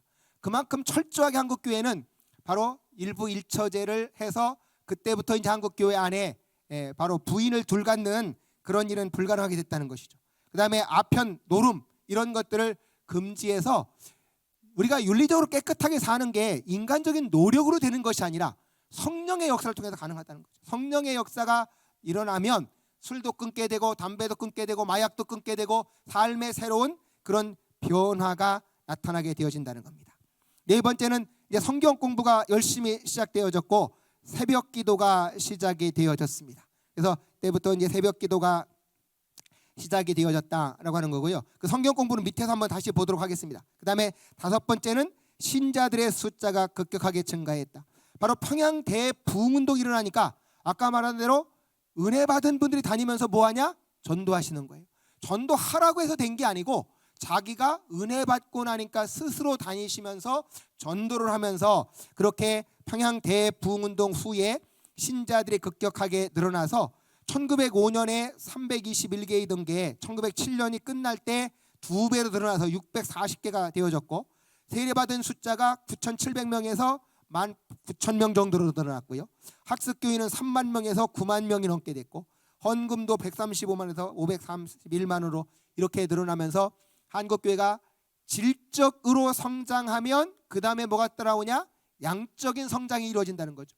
교인 성도님들의 신앙이 스스로 커서 자신의 그렇게 질적인 신앙이 확실하게 이루어지면 그 다음에 양적인 성장은 거기에 따라오게 된다는 겁니다. 그런데 이 평양 부흥운동에 대해서 평가가 지금 두 가지가 있어요. 그러니까 좀 부정적인 평가를 하시는 분들이 있어요. 여러분들 교과서 이게 한국교회사를 혹시 읽어보시면 바로 이 평양 대부흥운동을 뭐라고 평가하는 분이 있는 거 하니까 한국 교회를 비정치화 시켰고 몰 역사화 시켰다. 이렇게 말하는 분들이 민경배 교수나 이만열 교수라고 하는 분들이 이제 이런 말을 하고 있어요. 그러니까 이분들은 이게 무슨 얘기인가 하니까 1907년이면 1910년도에 나라가 망해갈 때라는 거죠. 나라가 망해갈 때니까 기독교 신앙인들이면 나라를 지키기 위해서 독립운동을 하고 가서 일본하고 싸워야 될 텐데 일본하고 싸움은 안 하고 교회 안에서 기도하면서 은혜만 받게 만들어 갖고 일본한테 나라가 망한 거에 대해서 무감각하게 만들었다. 그래서 그걸 비정치화라고 말하는데 이거는 대단히 잘못된 평가다 그 말이죠. 아까 말씀드린 부흥운동은 누가 일으키는 것입니까? 성령님께서 일으키시지 인간이 일으키고 싶다고 일으켜질 수가 있는 게 아니다라고 하는 것이죠. 바로 성령님께서 일으키셨고 제가 아까 말씀드렸지만 일제 36년의 그 참혹한 시절을 신앙으로 이겨나가기 위해 하나님께서 예비하셨던 영적인 복이었습니다. 그래서 이 평양 대부흥운동을 통해서 바로 하나님은 한국 교회의 장래의 남은 자들을 준비시키셨고 오히려 일제 36년을 극복할 수 있게 만들어내셨다라고 하는 것이죠. 자, 그러면 아까처럼 이 부흥운동은 뭐하고 관련되어 있냐 하면 아까 제가 앞에서 말씀드렸지만은 사경회라고 하는 것하고 관련되어져 있습니다. 평양 대부흥운동도 평안도 도사경회에서 일어났어요. 그러면 이 사경회가 뭔지를 좀 살펴보도록 하겠습니다. 한국교회에서 사경회는 네비우스 선교 방식에서 생겨났습니다. 이 네비우스 선교 방식이라고 하는 것이 아까처럼 네비우스 선교사님이 중국에서 했던 건데요. 결과적으로 중국 교회에 뿌리를 내리기 위해서 어떻게 해야 되겠냐? 선교사님들 자신이 순회 전도하면서 가장 중요한 건 교회 지도자를 육성하기 위해서 성경 공부를 시켜야 된다는 겁니다. 성경 공부 없이 교회는 설 수 없다. 그래서 바로 이 네비우스 선교사님이 한국에 와서 교육을 시키면서 그 선교사님들에게 한국의 교회 지도자들을 기르기 위해서 성경 공부를 시켜라. 바로 이 성경 공부를 시킨 것이 사경회로 연결되어졌다는 겁니다. 그래서 네비우스가 중국에서 그러면 성도들을 개척하기 위해서 어떻게 했냐? 개척을 할 때 오전에 예배를 드린 게 아니고요. 한국 교회는 지금 당연히 이제 주일 예배 그러면 오전 11시 예배 드리잖아요. 근데 해방 전까지는 한국 교회도 오전에는 다 성경 공부했어요. 그리고 예배는 오히려 오후에 드렸습니다. 교회 역사에서 보시면 바로 오전에 뭐 했냐? 다 성경 공부했어요. 그리고 그 성경 공부하고 나서 오후에 예배를 드렸는데 누가 그렇게 했는가 하니까 아까 말씀드린 대로 네비우스 선교사가 그렇게 했어요. 중국에서 이미 그렇게 했다는 거죠. 그래서 거기 보시면 이 바로 중국에서 주일 오전과 오후에 경건의 형태의 4가지 부분으로 교회를 구성을 했는데 첫 번째는 모든 사람이 참석하기를 요망하는 비공식적인 주일 학교를 했다는 겁니다. 그러니까 주일 오전에는 학교로서 성경 공부를 가르치는 그런 걸로 운영했다는 거죠.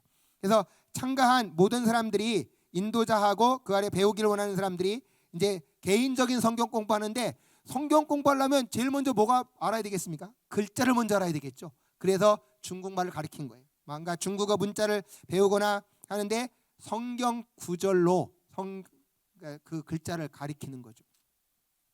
제가 가리키는 학생 가운데 그 중국 몽골 학생이 한 명 있어요. 근데 그 몽골 학생도 그런 얘기 하더라고요.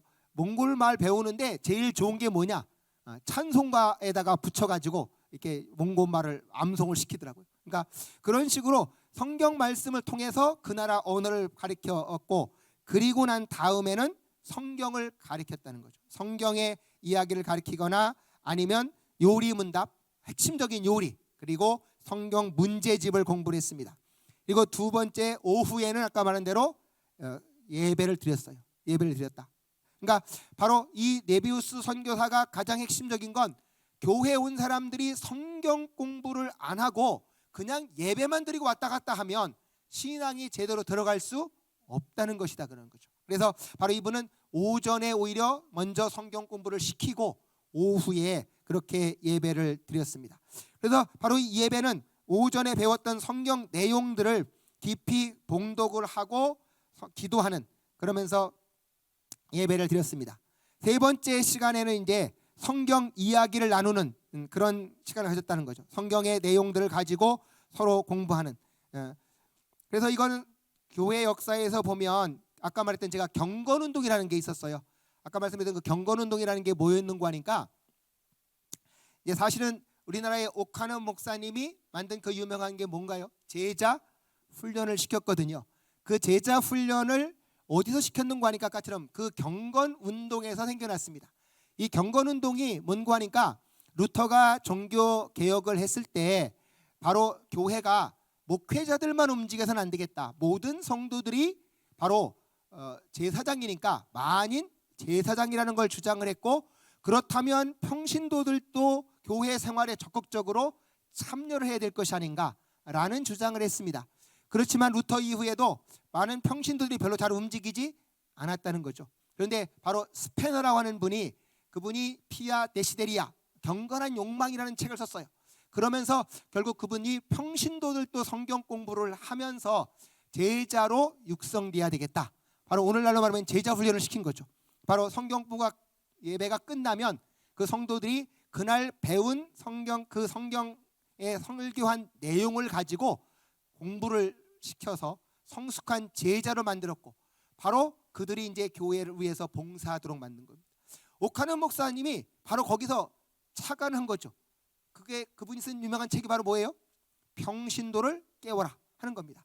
평신도를 깨워라 하는 것이 평신도 분들에게도 성경 공부를 시켜서 그들도 성숙한 그리스도의 제자가 되게 만들고, 그래서 그들이 교회를 위해서 봉사하면서 교회가 건강하게 성장해야 되겠다 하는 것을 했던 것이죠. 그래서 바로 이제 이분들이 세 번째 방법이 그 성경의 내용을 가지고 서로 거기서 이렇게 이야기를 나누면서 신앙 공부를 하게 만들었고, 네 번째 가면은 요리문답을 만들었습니다. 요리문답이라고 하는 게 뭔고 하니까 카테키즘이라고 하는 건데요. 카테키즘이 뭔고 하면은 그렇잖아요. 우리가 새신자가 교회에 들어왔다. 새신자가 들어왔을 때 그분들에게 뭘 제일 먼저 가르치면 좋겠습니까? 그랬을 때 제가 신학생들한테 늘 묻는 거예요. 바로 우리가 정말 새로운 신자가 들어오면 뭐를 제일 먼저 가르쳤으면 좋겠냐 했을 때 뭐 당연히 우리가 사도신경을 가르치는 겁니다. 내가 믿는다. 바로 사도신경은 내가 교회에 들어와서 뭐를 믿는지 하는 게 사도신경입니다. 나는 믿는다라고 하는 걸로 했고, 내가 믿으면 그 다음에 내가 어떻게 살아야 할까라고 하는 걸 가르치는 거는 십계명을 가르치는 겁니다. 바로 교회 안에서는 이 십계명을 가르쳐서 하나님을 사랑하고 사람을 사랑하고 결국은 사랑으로 완성되는 율법의 내용이라고 하는 것이죠. 그 다음에 세 번째는 결과적으로 기도하는 것입니다. 교회 안에 왔을 때 세상과 가장 다른 건 기도하는 거거든요. 그럼 어떻게 기도하지? 바로 주기도문을 통해서 기도의 원리를 가르치는 것. 그리고 세상에 없는 게 있어요. 교회만 있는 거. 뭐가 있을까요?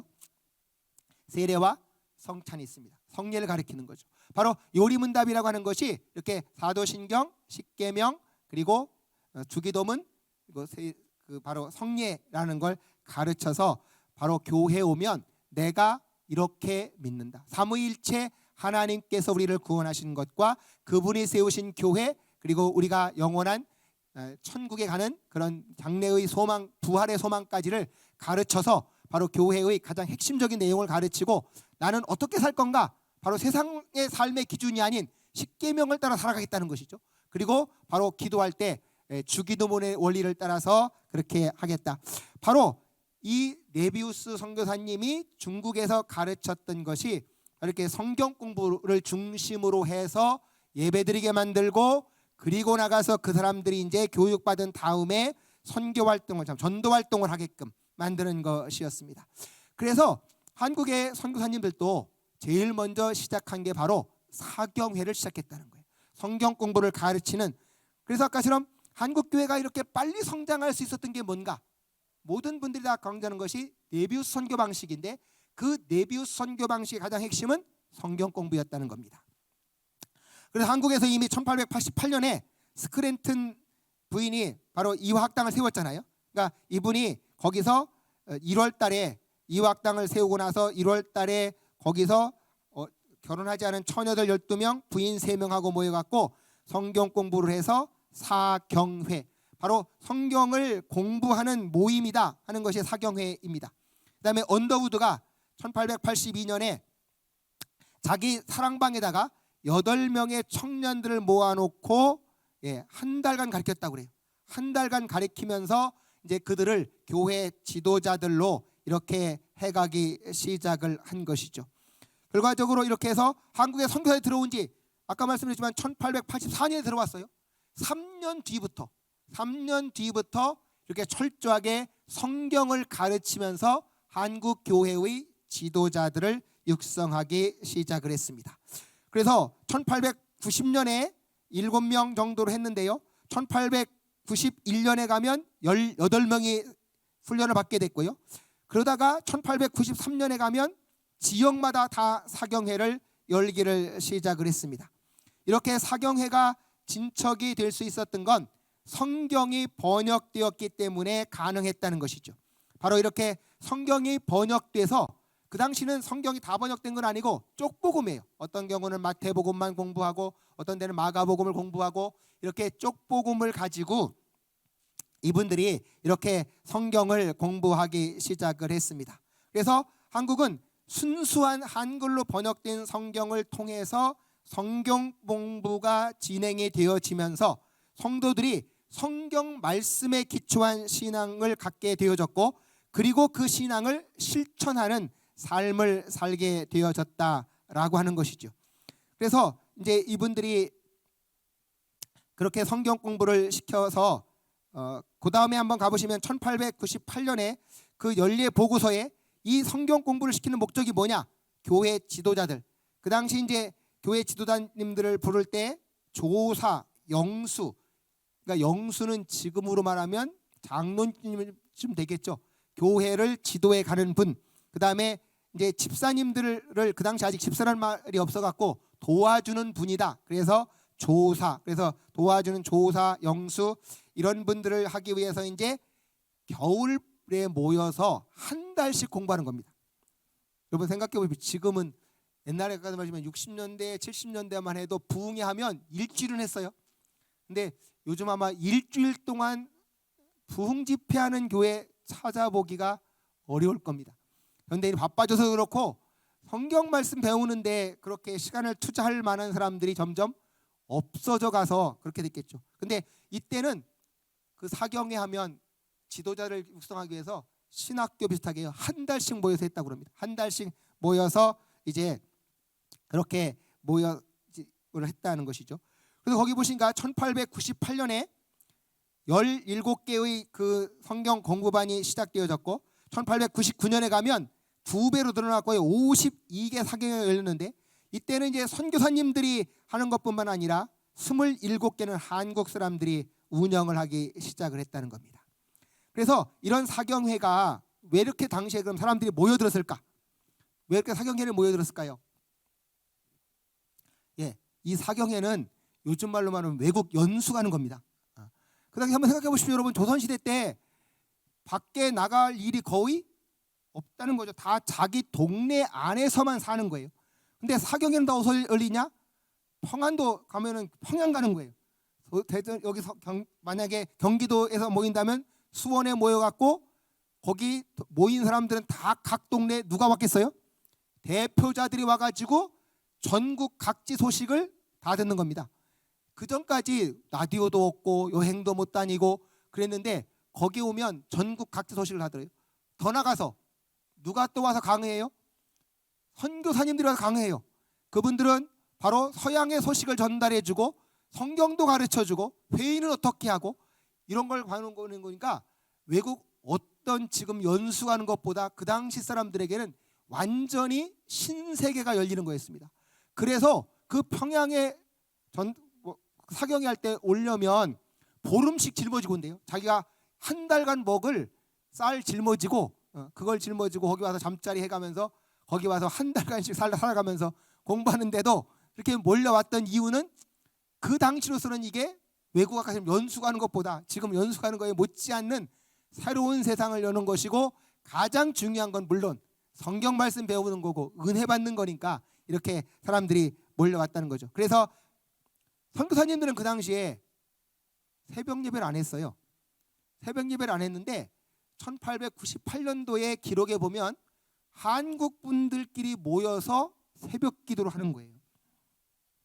한국 분들은 그 당시 많은 분들이 새벽에 아까 말대로 물 떠놓고 정한수 떠놓고 기도하는 게 그분들의 일이거든요. 그러니까 기도가 하나님께 하는 게 아니고 그냥 비나이다 하고 잘 되게 해달라고 하는 거잖아요. 그 습관들이 있어가지고 선교사님들이 기도해 하라고 한 것이 아니라 한국 분들의 자생적인 모임으로 새벽 기도가 생겨났습니다. 그러니까 새벽 기도는 원래는 그래서 제가 이제 늘 말하는 거예요. 새벽 기도 언제 생겨났나요? 새벽 기도 성경에 보시면 이미 구약부터 있어요. 구약에 보면 구약에 경건한 사람들은 하루에 몇 번 기도했냐? 7번 기도했어요. 7번 기도했다는 말이 시편에 나와 있어요. 그래서 사실은 중세 수도원에서는 지금도 수도사들은 7번씩 기도해요. 중세 수도사는 7번씩 기도하는데 뭐 갖고 기도하냐? 시편 150편을 완전히 암송하고 있어요.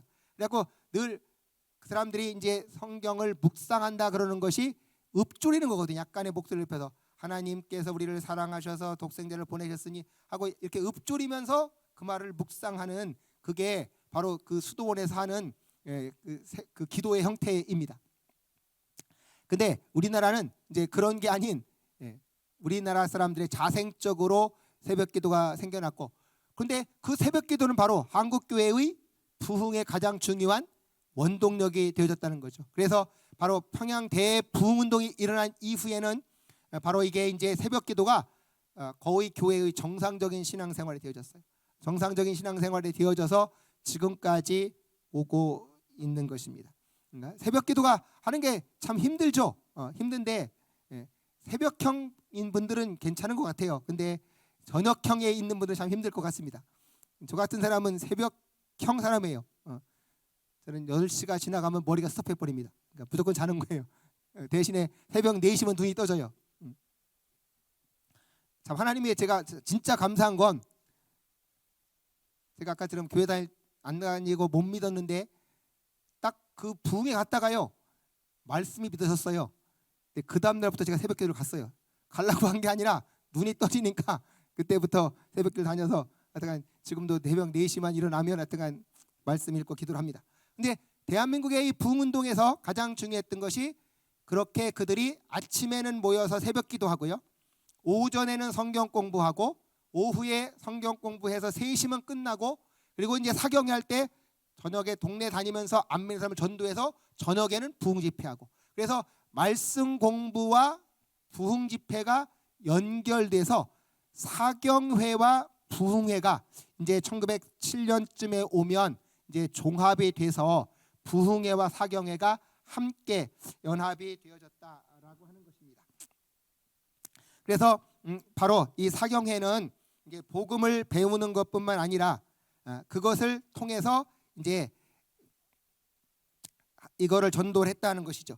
이런 전도 운동 가운데에서 아까처럼 마지막에 이제 하나 보실 것은 바로 평양 100만 명 구령 운동이라는 겁니다. 그 100만 명 구령 운동이 이제 언제 일어나는 거 하니까 1909년부터 시작해서 1910년 사이에 일어났어요. 1910년 사이에 일어난 100만 명 구령 운동이 뭔가 하니까 100만 명을 그리스도에게로 전도하자 하는 거였어요.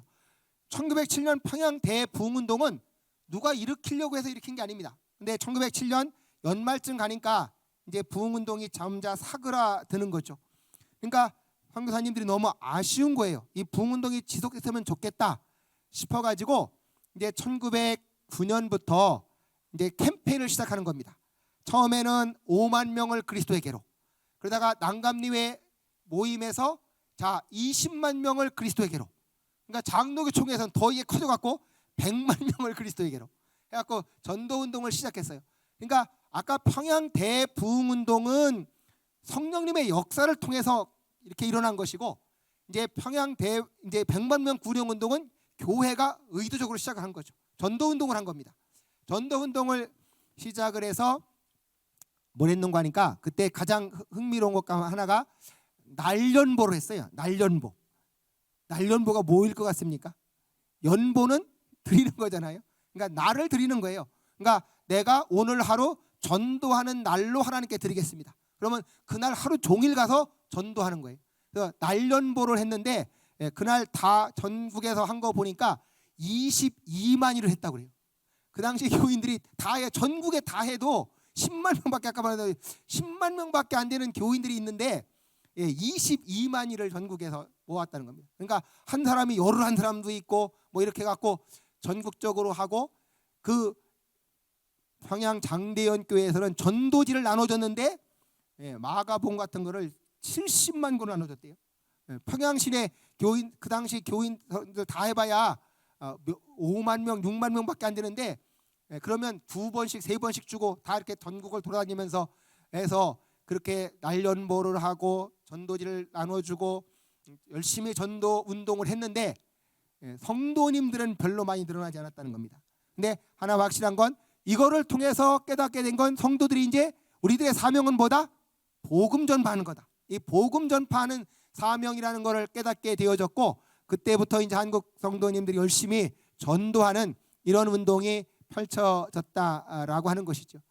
근데 이게 이제 다음 시간에 볼 일이지만, 일제는요 100만 명 구령운동 그런다 그러니까 이게 100만 명 독립운동 하는 거라고 생각해가지고 교회를 탄압하기 시작하는 또 참 어처구니 없는 일도 벌어졌습니다. 그래서 제가 오늘 말씀드린 건 결국 1903년부터 1907년까지 평양 대부흥운동, 그리고 그 다음에는 100만 명 구령운동이 일어나는데, 사람들이 하는 전도운동도 당연히 열매가 있을 수 있습니다. 그러나 더 중요한 건 누가 역사해야 된다? 성령께서 역사하셔야 된다. 우리가 말씀 위에 굳건하게 서고 부흥을 사모하면서 하나님께 기도할 때 성령님의 역사가 일어나면 거기 진정한 부흥이 일어난다. 그래서 바로 1907년도 부흥운동할 때 그 선교사들이 하는 얘기였습니다.